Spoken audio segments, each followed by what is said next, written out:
ജെയ്ഷെ മുഹമ്മദിന്റെ ആക്രമണങ്ങളെല്ലാം രണ്ട് രീതികളായിട്ടാണ് നടക്കുക. ഫിദായിൻ ആക്രമണ രീതിയാണ് ജെയ്ഷെ മുഹമ്മദ് അനുവർത്തിച്ച് പോരുന്നത്. ചാവേർ ആക്രമണത്തിന് അവർ നൽകിയിരിക്കുന്ന പേരാണ് ഫിദായിൻ എന്നത്. രണ്ടു തരം ഫിദായിൻ ആക്രമണകാരികളുണ്ട്. ഒന്ന് ബോംബുകളുമായി ചെന്ന് ശത്രുവിനെ നശിപ്പിച്ച് സ്വയം ഇല്ലാതാകുന്നവർ, മറ്റൊന്ന് ആയുധങ്ങളുമായി ചെന്ന് ശത്രുവിനോട് ഏറ്റുമുട്ടി സ്വയം ചത്തു തൊലയുന്നവർ. പാർലമെന്റ്, പത്താൻകോട് ആക്രമണങ്ങൾ രണ്ടാമത്തെ വിഭാഗമാണ് നടത്തിയതെങ്കിൽ പുൽവാമ പോലുള്ളവ ആദ്യത്തെ വിഭാഗമാണ് നടത്തിയത്. ഇന്നലെ നടന്ന ഡൽഹി സ്ഫോടനവും ആദ്യത്തെ വിഭാഗത്തിലുള്ള ഫിദായിൻ ചാവേർ വിഭാഗമാണ് നടത്തിയത്. ഇനി ചില കാര്യങ്ങളൊന്ന് വിശദമാക്കി പറയാം. ജെയ്ഷെ മുഹമ്മദിന്റെ തലവനായ മസൂദ് അസറിന്റെ കുടുംബത്തെ എപ്പോഴൊക്കെ ഇന്ത്യൻ ആർമി തട്ടിയിട്ടുണ്ടോ അപ്പോഴൊക്കെ അയാൾ ഇതുപോലുള്ള ആക്രമണങ്ങളുമായി വന്നിട്ടുണ്ട്. 2017 പുൽവാമയിൽ മസൂദ് അസറിന്റെ അനന്തരവനും കാശ്മീരിൽ ഇയാളുടെ ഓപ്പറേഷൻസ് നടത്തിയിരുന്നവനുമായ തൽഹ റഷീദിനെ ഇന്ത്യൻ സൈന്യം തട്ടിയിരുന്നു.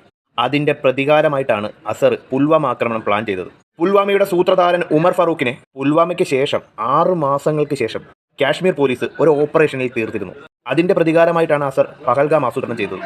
ഏതാണ്ട് 5 വർഷത്തെ അയാളുടെ പ്ലാനിങ്. അതിന് തിരിച്ചടിയായി ഇന്ത്യൻ സൈന്യം നടത്തിയ ഓപ്പറേഷൻ സിന്ദൂറിൽ അസറിന്റെ സഹോദരന്മാരടക്കം 10 പേരെയാണ് നമ്മൾ തീർത്തത്.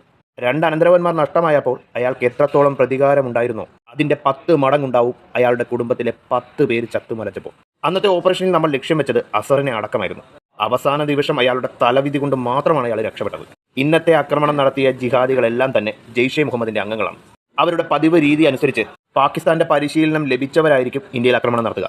പക്ഷെ ഇത്തവണ അതിലും ഭയപ്പെടുത്തുന്ന ഒന്ന് ഇവിടെ നടന്നു. ഈ ആക്രമണം നടത്തിയ നായിന്റെ മക്കൾ ഇവിടുത്തെ ഉപ്പും ചോറും തിന്ന് വളർന്ന പന്നികളാണ്.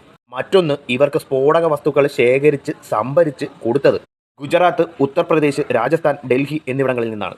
ഈ ഒരു കാര്യം വളരെ ഭയപ്പെടുത്തുന്നതാണ്. അതായത് 4 സംസ്ഥാനങ്ങളിൽ ഇവർക്ക് സഹായി ഉണ്ടെന്നാണ് വ്യക്തമാക്കുന്നത്. ഇത് കൃത്യമായി ഇന്റലിജൻസ് ഏജൻസികൾ ട്രാക്ക് ചെയ്തില്ലായിരുന്നുവെങ്കിൽ ആയിരക്കണക്കിന് പേരുടെ ജീവൻ ഒരുപക്ഷെ നഷ്ടമായേനെ.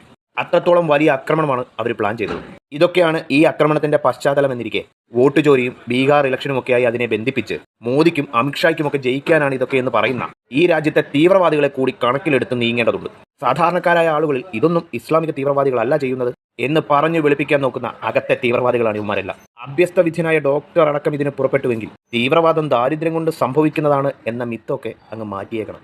ഒപ്പം ചെങ്കോട്ടയിൽ രക്തം ചിന്തിക്കാൻ എത്തിയവരുടെ പിന്നിലുള്ള ശക്തി കേന്ദ്രത്തിന്റെ രക്തം കൂടി ഒഴുക്കണം.